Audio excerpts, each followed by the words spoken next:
Y ahora sí, damos comienzo oficialmente a este programa detonado con las voces de los protagonistas y nos visita nuevamente el candidato a diputado por el Partido Obrero, Ariel Osatinsky, que, bueno, gentilmente acepta siempre, cada vez que lo invitamos, él viene, salvo cuando tiene que andar ahí por Buenos Aires con el sindicalismo, pero él viene siempre, muy ordenado, él tiene su agendita, así que bueno, gracias Ariel por haber aceptado la invitación.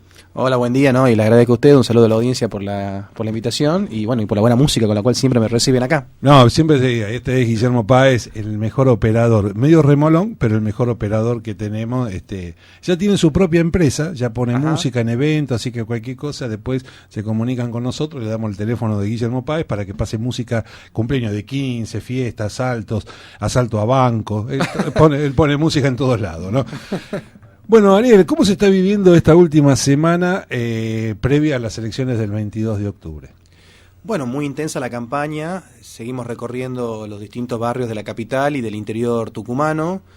Creemos que tiene una enorme importancia estas elecciones porque realmente se define el futuro de la Argentina. Estamos realmente en una situación muy compleja, de una crisis que no se ha superado.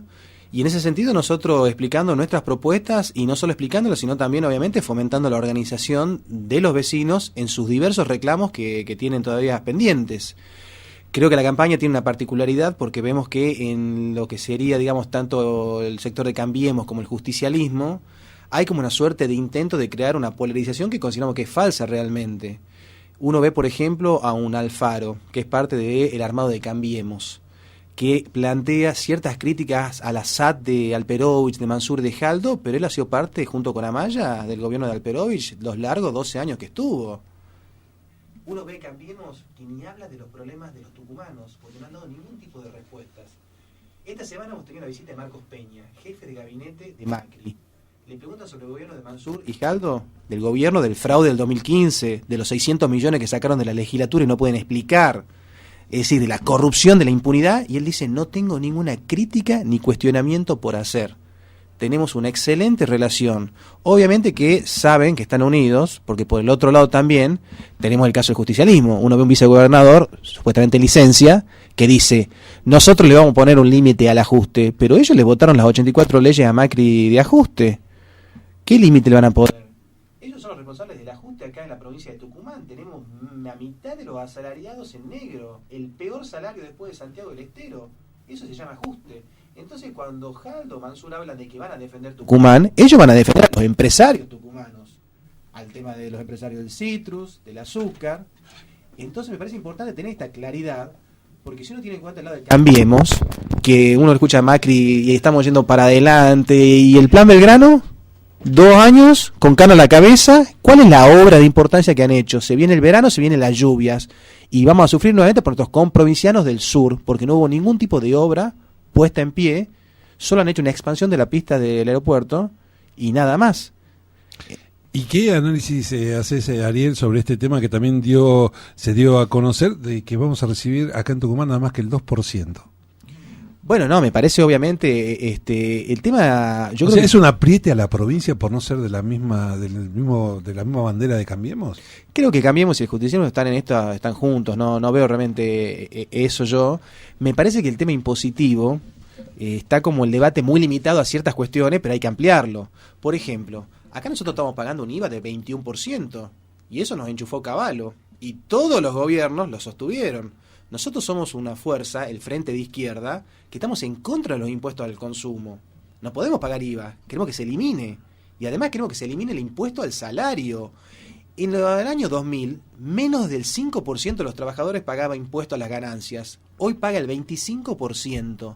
Cuando Macri hizo su campaña en el 2015, dijo, en mi gobierno nadie pagará impuesto a las ganancias. La realidad es hoy que hay más trabajadores pagando más impuesto al salario. Y agárrate, porque se viene una reforma impositiva para que más trabajadores paguen impuesto al salario. Consideramos que los impuestos tienen que estar concentrados en donde están concentradas las ganancias, las fortunas, mineras, renta financiera, las grandes ganancias que no pagan un mango. Esa es la realidad de nuestro país y de nuestra provincia. Antes de entrar un poco en las propuestas del Partido Obrero, no sé si estabas escuchando la previa que hacemos nosotros. ¿Qué opinas de la justicia, no? Por ejemplo, el clan Ale tomando café, todos tranquilos en su casa. Bueno, lo que está pasando también con el tema de la seguridad, ¿no? Patrullero un preso que se escapa de una ex brigada, se lleva el patrullero, camina 2 horas con el patrullero por toda por la capital, barrio norte, barrio sur, en Cadillal, un policía que que se opone a entrar a tu casa y decirte que obligarte a firmar pagaré y después torsionarte. ¿Hay solución para esto? Mira, creo que lo estás pintando de cuerpo entero cómo funciona o el funcionamiento que tiene la justicia. Es la principal garante de la impunidad y de la injusticia que sufre el pueblo tucumano y el pueblo argentino. No puede actuar de esta manera, pero es decir, actúa de esta manera porque realmente es una de las instituciones del Estado que garantiza esta impunidad. No solo los casos que vos mencionaste, esto del delincuente que se escapa o sale de una comisaría ayudado por la propia policía, se sube al auto de la policía, no solo esto de la mafia del clan Ale, sino que además ciertos casos que son muy importantes en Tucumán. Paulina Levos, 11 años de impunidad, y no arranca el juicio. Y ahí hubo también, digamos, fiscales, como Albaca, que tuvo 7 años guardada la causa. Están miembros de los gobiernos de Alperovich y de Mansur involucrados en el encubrimiento y no se arranca con el juicio. Milagro de Avellaneda y su hijo Benicio, que desapareció del año pasado. Y uno ve que la justicia y la policía no actúan. Dayana Garnica, 5 meses desde su desaparición. Las principales pruebas se perdieron en la justicia. Entonces nosotros consideramos que jueces y fiscales tienen que ser electos por el voto popular y tiene que haber revocabilidad, o sea, tienen que ser revocables. De esa manera empezaremos a andar un camino para que la justicia tenga otras características. Vos fijate el caso de Odebrecht, caso mundial de corrupción. Coimió a todos los gobiernos del mundo. Pero ahí están involucrados no solo 2.000 políticos de Brasil, están involucrados muchos políticos de la Argentina. Y Odebrecht lo dijo, yo coimié a miembros del gobierno del kirchnerismo y también a lo de Macri. Entonces Garabano rápido, ministro de Justicia de la Argentina, se tomó en 15 minutos un avión y se fue a negociar el listado de nombres que iba a dar a conocer públicamente Odebrecht a Brasil. Entonces nosotros vemos que la justicia obviamente paraliza las causas. Acá en Tucumán existe una comisión de familiares víctimas de la impunidad. Son como 500 casos, más o menos agrupan, unas centenares. Y no avanzan las causas. Y están ahí, 5 o 10 años. En la universidad, ni hablemos. Está demostrada la compra de voluntades, por ejemplo, en la elección del 2010 de Cerrizola y la doctora Bardón. Y esa causa sigue ahí, durmiendo. Y las causas contra Bajo la Lumbrera, de la contaminación, que están durmiendo todavía en el juzgado federal y no avanzan. Y está totalmente demostrado el saqueo, la contaminación. Bueno, hay que tener otro tipo de justicia para avanzar, jueces y fiscales electos por el voto popular y revocables. O sea, que no estarías mucho de acuerdo con el tema de la CAM, ¿no? O sea, la CAM, ¿no? O sea, el Consejo Asesor de la Magistratura, que son los que, corríjame si me equivoco, son los que eligen los jueces, sí, ¿no? Consideramos que tienen que ser electos por el pueblo y tienen que ser revocables, porque si ¿Vos no decís que tienen que ser como el voto, tienen que estar en la lista? Por ejemplo, ¿podemos soportar un fiscal como Albaca que tuvo escondido, o sea, el expediente bajo 7 llaves? Ni siquiera le permitió a Alberto Levos, padre de Paulina Levos, durante 7 años poder ver el expediente. ¿Se puede tener ese tipo de fiscales? No, ni un minuto más, tiene que ser revocados. Ariel, a este oyente que nos escribió sobre este tema del de una menos, que yo te hice la pregunta, digamos, sabiendo que vos estabas, ¿qué se le puede decir? ¿Por qué este muchacho, que me llamó la atención, porque es muy correcto, no, sin ofender, dice, si en vez de haber sido estos 2 chicos, hubiese sido una mujer, estaría la plaza llena de gente marchando por el ni una menos? Y cuando pasa esto, al padre, que es la víctima que quedó sin esos 2 hijos, nada. ¿Qué se le puede decir? ¿No? Porque vos participás de algunas veces de las manifestaciones, de las marchas. Mira, el tema es un tema muy delicado, ¿no? Es un tema muy complejo. Lo que quiero decir, obviamente, que es muy doloroso. Ha sido una noticia realmente que ha sido tremendo dolor para Tucumán, para Argentina, realmente muy doloroso. No se conoce todavía mucho sobre el tema porque realmente hay poca información todavía, pero un poco lo poco que ha leído, lo que ha salido realmente a la luz, yo lo que puedo decir, digamos, es un tema muy complejo y hay que conocer un poco más también del tema, y todavía no se conoce muy mucho, pero me parece que ahí hay obviamente, lo que leí por ejemplo es que había una denuncia de violencia de género. Me parece que esta mujer llegó a una medida extrema, obviamente, y creo que hay detrás de eso también una situación de desamparo del propio Estado, porque se llega a esa medida extrema realmente. Se llega tarde. Entonces me parece que tiene que ver con estas cuestiones, donde hay un Estado obviamente que hace, por ejemplo, nosotros con respecto a la violencia contra las mujeres, nosotros pensamos que ya es hora que la justicia tenga un fuero especial abocado a esta problemática, en la cual puede haber contención, asistencia, actuar. Eso no existe todavía en la justicia. Debería haber un consejo de mujeres, electas por las propias mujeres, que tome la problemática, que tenga el presupuesto para intervenir, pero bueno, esas cosas del Estado todavía no las pone en pie, obviamente, y en ese sentido, digamos, tenemos los casos, no me refiero a este caso en particular, sino me refiero en general, tenemos el caso en la Argentina de 18 mujeres asesinadas en Argentina cada hora. Entonces es tremenda la situación. O sea, el tema de los femicidios, el tema de la violencia contra las mujeres, estamos a una semana de un nuevo encuentro nacional de mujeres que este año se realiza en Chaco, pero bueno, uno ve los casos de Ariel Garnica, Milagro Avellaneda, Mariana González, Paulina Leos y cuantos más realmente, ve que el Estado no actúa, sino que en realidad uno ve que la policía y todo eso son garantes, digamos, de esta violencia. Pero en el caso particular que vos mencionabas, es un tema bastante complejo, yo creo que hay un poco que conocer más, pero la verdad que me parece que llega... No sé exactamente, no leí tanto, pero uno le da un poco lo que uno está viendo, digamos, bueno, un intento también de suicidio de parte de ella. Uno parece, digamos, que lo que traen todos es como llevarse los chicos, si ya no va a estar, digamos, me llevo conmigo un poco me parece el razonamiento, pero no quiero opinar mucho porque no soy un especialista en un poco lo que estoy viendo, pero me parece que esto sí tiene que, obviamente, ella tiene que ser juzgada, tiene que ser atendida, pero tiene que ser un llamado de atención, obviamente, para lo que está pasando en más general, en el contexto, y hay que intervenir. Yo creo en ese sentido, nosotros no tenemos ninguna expectativa en que los gobiernos vayan a actuar, por eso somos parte del Ni Una Menos, por eso somos parte del enorme movimiento que lucha para que una vez por todas se reduzca el conjunto de los derechos de las mujeres, que además te quiero decir lo siguiente, no es todo el tema de la violencia contra las mujeres, los femicidios, en el plano laboral, en el mercado de trabajo, son totalmente discriminadas, ganan peores salarios que los hombres, peores condiciones de trabajo. Y nosotros luchamos para que haya igualdad realmente, se termine con esa discriminación. Y otro tema delicado, y después vamos a entrar a analizar parte por parte las propuestas que tiene el Partido Obrero. Según tu punto de vista, ¿no? Y próximamente que se te puede dar que seas diputado, o quizás en el 2019 entrar al Consejo Deliberante, porque yo creo que se van perfilando para ese lado. Un tema que también tuvo mucha repercusión fue la muerte de este muchacho Huguito en la Costanera. El gobierno actual, y ojo, con mucho respeto lo digo, ¿le conviene que haya drogadictos? Porque, digo yo, tan caro debe armar un CEPLA. O sea, ¿cuál es la visión que vos tenés? ¿Le interesa al Estado solucionar? Y hablo del gobierno y el Estado en general. ¿Les interesa solucionar el tema de la drogadicción o les conviene que siga la drogadicción?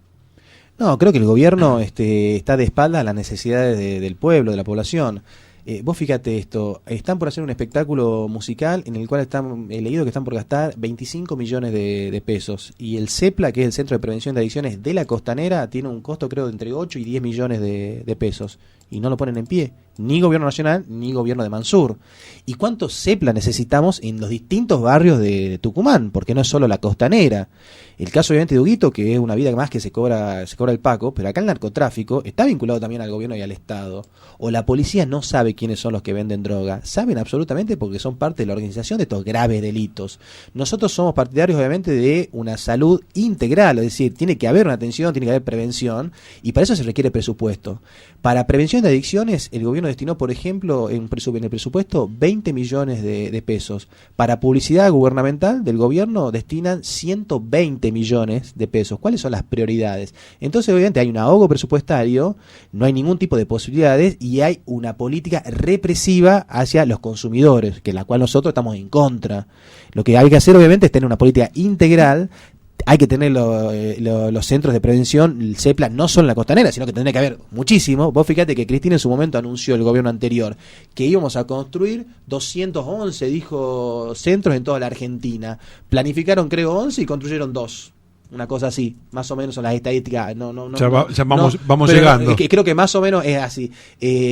Mientras tanto, hay un gobierno cuyas prioridades, ¿cuáles son? Un centro cívico, un estadio único, el helicóptero, el avión del exgobernador, los 600 millones de la legislatura para las elecciones del 2015. Nosotros tiene que haber presupuesto. Y quiero denunciar la situación de los trabajadores de la Secretaría de Prevención de Adicciones del Ministerio de Desarrollo Social, a la cabeza Gabriel Yedlin, porque son trabajadores profesionales muy necesarios, psicólogos, trabajadores sociales. Se le requiere no solo a estos 30 que están en lucha, sino muchísimos más, y les están ofreciendo, no a todos, sino a algunos solamente, una renovación de contratos que son precarios y solo hasta diciembre de este año, para dejarlos en enero en la calle. Y son contratos precarizados.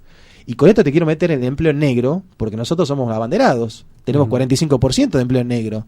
Y no es solo el sector privado, que es con la construcción, el comercio, actividades donde el empleo negro está muy difundido, el citro, el azúcar. Y obviamente el Estado no actúa ahí porque el Estado también es uno de los principales empleadores en negro.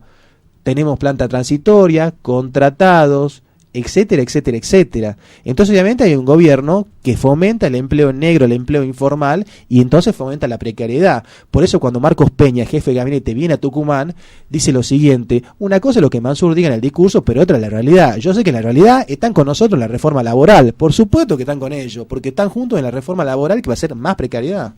En algunos de los spots de campaña que estamos viendo por la televisión, ¿no estás de acuerdo con esta por ahí... esto que dice el concejal Ricardo Bussi, de que aquel que no estudia ni trabaja, que vaya a hacer el servicio militar obligatorio? ¿No? ¿Ustedes no están de acuerdo con eso? Lo que pasa es que la inseguridad en este país y en esta provincia está vinculado al aparato represivo. Vos fíjate lo siguiente: tenemos la desaparición forzada de Santiago Maldonado, 2 meses ya. Y el gobierno nacional dijo: está tan corrompida la federal y la bonaerense que me llevo a la gendarmería, porque realmente esta fuerza ya no. Y se lleva a la gendarmería y hay una desaparición forzada de Santiago Maldonado. Y todos sabemos que fue la gendarmería. Y hay un encubrimiento por parte de Patricia Bullrich y el gobierno nacional, y Nocetti, que es su segundo en el gabinete.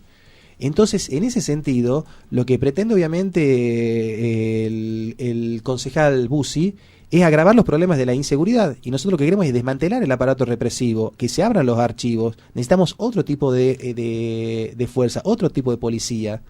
No puede ser que la policía funcione actualmente sin ningún tipo de control vecinal y popular. Que abran los registros. Queremos saber qué es lo que están haciendo. ¿Estás de acuerdo con las adicionales de los policías? No estoy bajo ningún punto de estar de acuerdo, pero aparte no estoy de acuerdo con cómo funciona la policía. La policía hoy está siendo formada por una ley que viene de la dictadura. Por eso tiene esta orientación de violencia. La policía al día de hoy usa la ley de la dictadura de contravenciones para detener a la juventud los fines de semana. Esta policía pide los DNI en los colectivos y en las paradas de colectivo.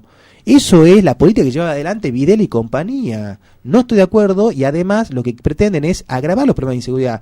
Hay que razonar lo siguiente: acá hay más policías, más equipamiento y cada vez hay más inseguridad, porque liberan zona, y no me quiero olvidar del gatillo fácil. Luciano Imay Lucena, Luciano Ruga, Miguel Reyes, todos chicos que la policía pretendía que roben para ellos, y como se negaron, los asesinaron. Para batallar por la educación pública, gratuita, científica y de carácter universal, y defenderla frente a los embates de los privatizadores y precarizadores de la juventud. Lo que sucede es que estamos en presencia de un nuevo avance de esta reforma que yo considero que es antieducativa. Hay que tener presente que la Argentina es un país que ha dejado de tener un sistema educativo nacional. Digo por qué, porque la dictadura pasó las primarias al nivel de las provincias y el menemismo lo continuó con el pasaje de la secundaria. Si vos tenés en cuenta que las provincias están mucho más quebradas financieramente que el Estado Nacional, la precariedad es mucho mayor. Por eso cuando recorremos las escuelas de Tucumán, les faltan ventanas, les faltan puertas, algunas no tienen elementos materiales didácticos elementales, faltan aulas, faltan docentes. Y en ese sentido nosotros consideramos que tiene que volver a tener un sistema educativo financiado por el Estado Nacional. Tiene que tener un carácter público gratuito, científico y laico. Pero vemos que hay mucha preocupación, un avance en este plan maestro. ¿Qué es el plan maestro? Lo dijo muy bien Ricardo Bussi sin ningún tipo de hipocresía, sin demagogia, dijo: ¿para qué a los estudiantes la cocha matemática? Es una barbaridad lo que dijo, pero él está describiendo en esa barbaridad las características del plan maestro que impulsa Cambiemos con el acompañamiento del justicialismo. Pretenden que jóvenes de 16, 17 y 18 años no sigan teniendo los contenidos que hoy, por ejemplo, tienen en el secundario, sino que pasen a hacer pasantías en las empresas. Esto, traducido, ¿qué quiere decir? Quiere que las empresas tengan mano de obra barata, obviamente. Entonces, en un contexto, obviamente, de crisis económica, para las empresas son menores costos y tienen ahí haciendo. Entonces, ¿la orientación cuál es? Quitar procesos de aprendizaje y de formación de los jóvenes, darles solamente capacidades y habilidades que no haya docentes en muchos casos, sino simplemente formadores, y en ese sentido es un avance tremendo en la privatización de la educación como un negocio, transformarla en un negocio, y además ligarla aún más a lo que es la necesidad de las empresas. Nosotros obviamente estamos en contra y saludamos la toma de los colegios que hubo en la ciudad de Buenos Aires, rechazando este plan maestro, y consideramos que tiene que haber una triplicación del presupuesto educativo, porque la precariedad edilicia, la falta de docentes, la falta de aulas, en la universidad lo vivimos, pero también se vive en las escuelas secundarias y primarias, tiene que ver con los fondos y los recursos. Hoy los docentes cobramos malos salarios, tenemos pésimas condiciones de trabajo y los estudiantes cursan de manera realmente lamentable. Esto es un tema de recursos.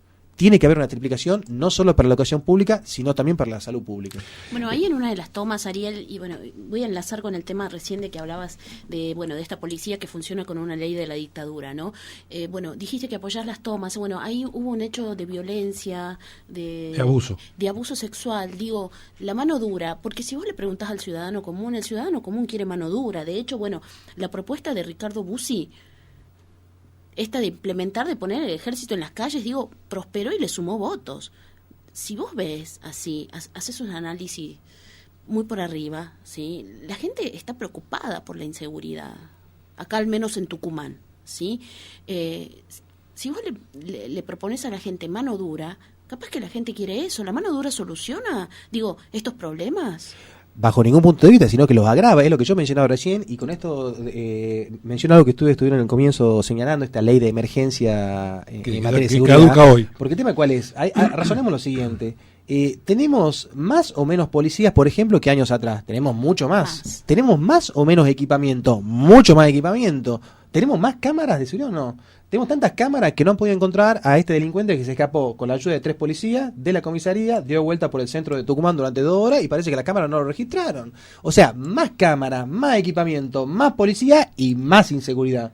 Entonces nosotros tenemos que razonar las cosas de otra manera. Para terminar con la inseguridad, hay que entender que está entrelazada con las instituciones del Estado. Y la policía es una de esas instituciones. Entonces, sin terminar con el aparato represivo, sin tener otra fuerza que sea formada de otra manera, no con lo que es la orientación que viene de la dictadura, no con la utilización de esta ley de contravenciones, que aparte es anticonstitucional, porque ha sido declarada anticonstitucional, y la siguen empleando a las contravenciones, esto es el tema de los adicionales. Entonces nosotros tenemos que tener otro tipo de características, y no puede ser lo que es ahora, que es obviamente una policía que tiene por características el gatillo fácil, liberar zonas para que la delincuencia prospere. Entonces ellos saben dónde están los narcos, saben dónde está el narcotráfico. Muchas veces son ellos mismos los que organizan el delito. ¿O qué es el asesinato de Miguel Reyes? ¿O qué es el asesinato de Ismael Lucena? Y de Luciano Arruga. Digo, las desapariciones se han vuelto común acá en Tucumán. Bueno, es muy grave la situación, y es muy grave el tema de las desapariciones, que yo mencioné varios casos, de Dayana, del tema de Milagro, de Mariana González, Milagro Avellaneda, pero lo grave realmente es cómo actúa la justicia y cómo actúa realmente la policía, porque amparan, garantizan la impunidad, y obviamente, digamos, están vinculadas a esto. Todo el mundo sabe que están vinculadas a la red de trata, al narcotráfico, a los graves delitos. Además, te quiero mencionar otra cosa. Acá también hay que tener en cuenta lo siguiente. Hay un sistema bancario donde hay un secreto bancario. Entonces en el tema de seguridad también hay que tener estas cuestiones, porque la plata muchas veces el narcotráfico, de la red de trata, ¿a dónde va a parar? Muchos van a parar a los bancos. Y no se puede saber porque hay un secreto bancario. Deberíamos terminar con ese secreto bancario. Ayúdame a entender esto, Ariel. Dice, para llevar al Congreso Nacional la batalla por la defensa de las libertades democráticas y el derecho a expresarnos y luchar por nuestros reclamos. Esto tiene que ver con una escalada represiva. Nosotros consideramos que lo de Santiago Maldonado, la desaparición forzada, y reclamamos su aparición con vida a 2 meses de su desaparición, tiene que ver con una escalada represiva que no viene solo del gobierno actual de Macri. Vos tenés que tener presente Julio López, desapareció en el año 2006, y 11 años hemos cumplido en el 2017, y la justicia en su investigación fue un monumento al encubrimiento y a la impunidad. Nunca avanzaron en la línea del Estado y del aparato represivo, sino que empezaron a investigar a los abogados de Julio López, a la familia, otra cosa, o sea, garantizar la impunidad. Si vos seguís con el tema del Proyecto X, la ley antiterrorista, un represor como Milani al frente del ejército, 5.000 luchadores procesados en el gobierno anterior, damos continuidad con el fallo de la Corte del 2x1 para beneficiar a los genocidas, ni hablar del operativo Independencia, lo que ha sido 7 absoluciones a los genocidas del operativo Independencia. Ya anteriormente Bussi había terminado cumpliendo su condena en la casa en el country. O sea, hay una escalada represiva Además, la represión a los trabajadores, no solo el tema de AGR o PepsiCo, los trabajadores de Ingenio Ledesma, acá en nuestra provincia vecina de Jujuy, han sido hace un par de días atrás reprimidos en su lucha salarial. Entonces nosotros somos una fuerza que va a luchar incondicionalmente por las libertades democráticas y para que se garantice ese derecho a luchar. No te olvides de Patricia Bullrich en sus primeros días, hablando de ese supuesto código anti-piquetes, y tiene que ver con esto, con esta escalada represiva. Nosotros vamos a enfrentar esta escalada y vamos a luchar para que se respeten obviamente las libertades democráticas. Y en el caso de Santiago Maldonado están impuestos los derechos más elementales de los derechos humanos. Queremos que aparezca con vida realmente y queremos que el gobierno obviamente es responsable. Patricia Bullrich y Nocetti ya deberían haber renunciado y obviamente que está la responsabilidad de la gendarmería, no hay ninguna duda o nadie duda de eso. Te llevo un poquito a la nacional, Ariel. Decime si me equivoco, ¿no? Porque puedo equivocarme. Tengo un despelote de números cuando se viene acercando la fecha de las elecciones y uno va viendo encuestas, tengo un despelote. Estaría quedando solo Del Caño, ¿no? Después todos los demás estarían para renovar bancas. Nosotros tenemos 4 diputados y no, Del Caño no está ahora. Hay 4 diputados y todas las bancas esas se renuevan ahora. Con la posibilidad hasta ahora de que Del Caño la ocupe la banca por los números que están arrojando las encuestas. Mira, es un final incierto, no sabemos realmente qué va a pasar, porque lo que estamos viendo es que realmente hay una fuerza como la de esta, bueno, ahora se llama creo Unidad Ciudadana, se llamaba kirchnerismo, pero parece que está en declive absoluto. Bueno, está perdiendo, según las encuestas, mucho peso, muchos puntos. No se está creando esa supuesta polarización que pretenden o intentan crear. Entonces uno no sabe realmente a ciencia cierta hacia dónde van si a ir. El Frente de Izquierda en provincia conquistará 1 o 2 bancas, si tendremos el diputado en Ciudad de Buenos Aires y si en otras provincias conquistamos o no. Lo cierto es que nosotros lo que expresamos es una lucha consecuente no solo en el Congreso, sino en las calles para que realmente exista el derecho al salario, al trabajo, a la vivienda, a la salud y la educación, que hoy tanto gobierno provincial de Mansur como el gobierno de Macri le niegan al conjunto de la población. Por ahí uno hace los números y bueno, a mí me gusta para decirlo. Ahí te interrumpo un poquito, Ariel, ¿no? Bueno, digo, poniéndome del lado de la gente, ¿no? Primero, ¿las marchas sirven para algo? Lamentablemente nosotros no es que nos guste marchar todo el tiempo, sino que estamos obligados a hacerlo, porque los que gobiernan no dan respuestas. Cuando uno hace una solicitud, por ejemplo, por nota o hace un pedido formal, nunca hay respuestas, ni contestan el teléfono, ni te dan audiencia. Entonces, lamentablemente, muchas veces las marchas, por diversos reclamos que hay, uno está obligado a hacerlos para que pueda avanzar el reclamo que está en curso.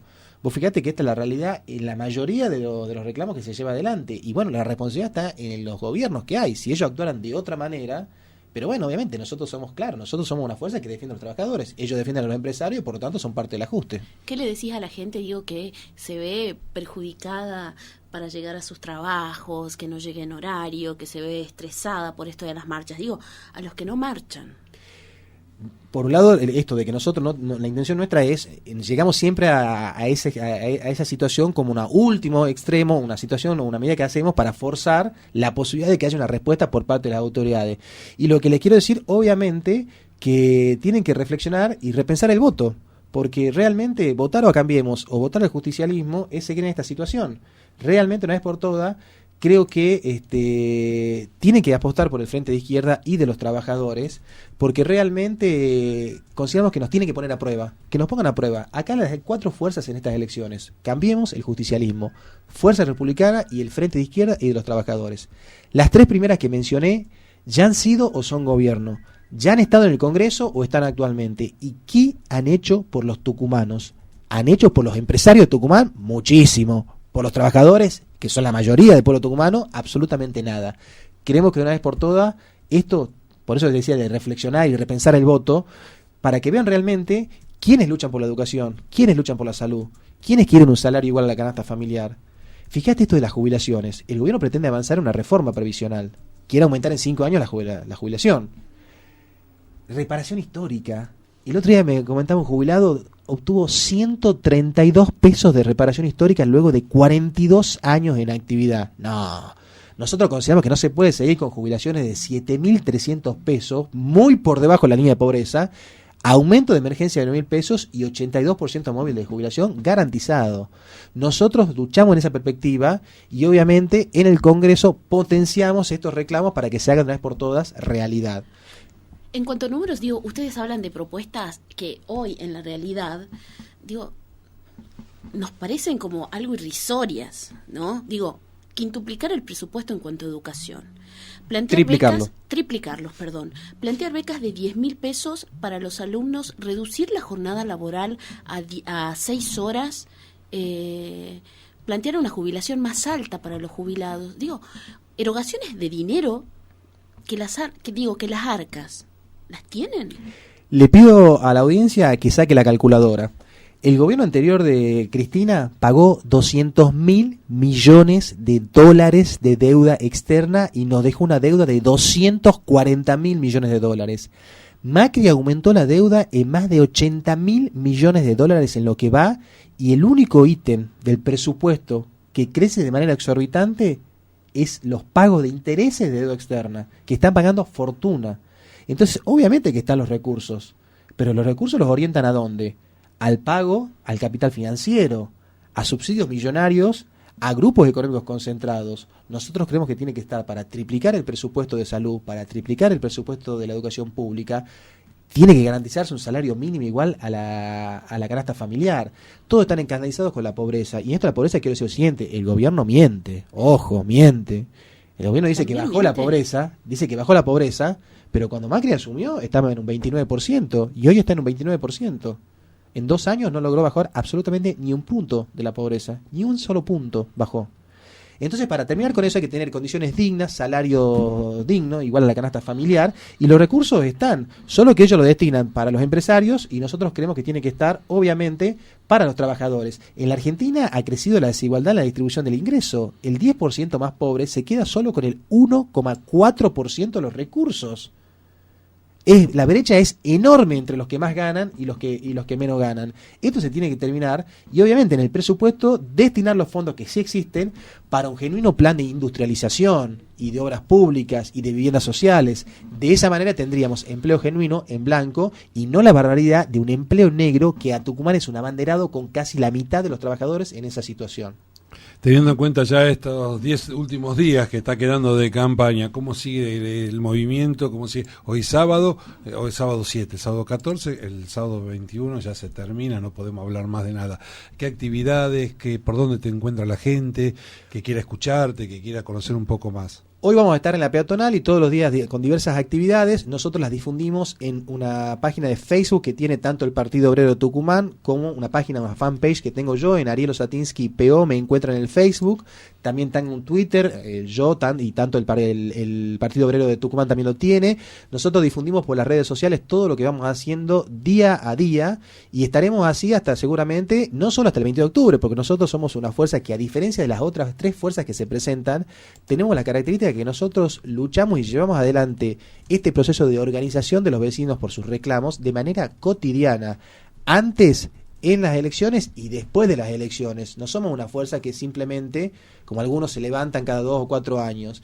Y lo que quiero decir es lo siguiente: estamos en una situación compleja porque hay un gobierno que pretende avanzar en reformas muy preocupantes que van a afectar profundamente a los trabajadores y a los jubilados. Esto que mencionaba, una reforma laboral, pretenden jornada de trabajo de 12 horas, terminar con convenios colectivos de trabajo, y esto avanzó en Brasil ya, poder despedir sin pagar absolutamente nada, poder contratar por 3 o 6 meses y echarlos. Es un ataque en regla a las conquistas de los trabajadores.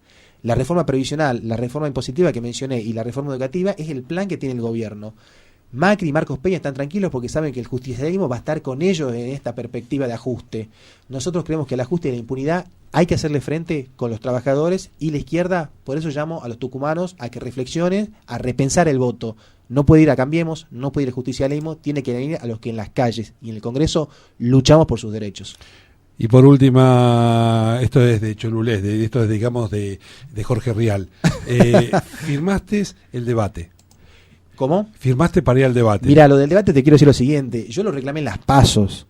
Obviamente que Jaldo, Cano no quieren debatir con el Frente de Izquierda porque ahí queda perfectamente claro que ellos defienden no Tucumán, ellos defienden la parte minoritaria de Tucumán, que son los empresarios. Nosotros defendemos a la enorme mayoría que labura, que trabaja, a la juventud y a las mujeres. Se negaron a debatir con nosotros, ahora ya no les queda otra, hay un debate en el cual ellos por lo menos pusieron el gancho. No descarto la posibilidad de que puedan no ir, ¿no? Ojo, porque realmente son los campeones de las promesas que incumplidas y de decir cualquier cosa, con lo tal después no van a cumplir. Nosotros obviamente lo hemos reclamado y vamos a ser parte y vamos a demostrar que la única fuerza que defiende a los trabajadores, la mujer y la juventud es el Frente de Izquierda y los trabajadores, que integra el Partido Obrero y otras fuerzas de ¿Le izquierda. hubieses agregado algún tópico más a los que les hicieron firmar? ¿O falta alguno para tu...? Siempre, creo que siempre hay otros temas que están presentes, creo que hay temas importantes, se habla de educación, tema de la seguridad, vamos a hablar de economía seguramente y vamos a hablar de estos graves problemas laborales y sociales que aquejan no al pueblo tucumano, sino al conjunto del pueblo argentino. Ya tienen los tópicos, ¿les han dado los tópicos? Algunos temas nos dijeron, digamos, de cuál se van a dar. son? Y está el tema de la seguridad, el tema de la Educación. educación, el tema de, por ejemplo... políticas para mejorar Tucumán, cuestiones por el estilo. Entonces tiene que ver con la economía, tiene que ver con la educación, tiene que ver con la seguridad, con la salud seguramente. Es decir, el conjunto que creo de los problemas que estuvimos dialogando aquí y charlando en esta entrevista van a ser presentes seguramente en este debate. Hay un oyente en Twitter, pregunta, bueno, cuando hablamos de las desapariciones acá en Tucumán y vos dijiste que, bueno, lo grave de esto era cómo funcionaba la justicia, bueno, @Daniel_oscuro te pregunta que precise cuáles son las desapariciones. Acá son muchísimas, no sé, hay muchísimas, pero yo te puedo decir casos resonantes de estos últimos meses. Diana Garnica, 5 meses. Milagro Avellaneda y Benicio desapareció en octubre del año pasado. Y hay un policía que está preso por la situación esta, y nadie sabe dónde está todavía Milagro Avellaneda y Benicio. Y nosotros queremos que aparezcan con vida, que aparezcan. Mariana González desapareció en el año 2014. Y de esa manera podemos seguir enumerando una enorme cantidad de casos, y lo invito, digamos, al que mandó la pregunta, el interrogante. Todos los martes acá en esta provincia hay marchas de la Comisión de Familiares Víctimas de la Impunidad. Cada martes que uno marcha, porque nosotros marchamos, hay nuevos casos que se suman a esta grave impunidad que tanto está afectando al pueblo tucumano. Entonces, vos fíjate, ellos todos los martes se da la vuelta en la plaza, se mencionan los casos y esa lista cada vez no para de crecer. Semana tras semana se agregan más y más y más nombres. Ariel Satinki, muchas gracias, la mejor de la suerte. Vamos a ver si nos podemos comunicar, aunque sea por teléfono, antes de sabemos que el último programa nuestro es el 14, donde podemos hablar de política, porque el otro sábado ya sería 21 y ya estamos en veda, pero vamos a ver si, aunque sea en el otro programa de Mañanas Informadas, podemos hacer un llamadito telefónico para que nos contés cómo va avanzando este último tramo hacia las elecciones de octubre, del 22 de octubre. Así que bueno, la verdad, muy agradecido que la gente pueda escuchar, que puedan participar, y acá se contesta todo lo que se puede. Y lo que no, seguramente lo habrán arrobado a Ariel, lo que no, Ariel lo contesta de su Twitter. Está robado. Ariel. Así que bueno, gracias, Ariel. No, muchas gracias a ustedes porque siempre nos invitan y es un espacio donde nosotros difundimos nuestras ideas, nuestras propuestas, y bueno, siempre nos abren las puertas y somos muy bienvenidos.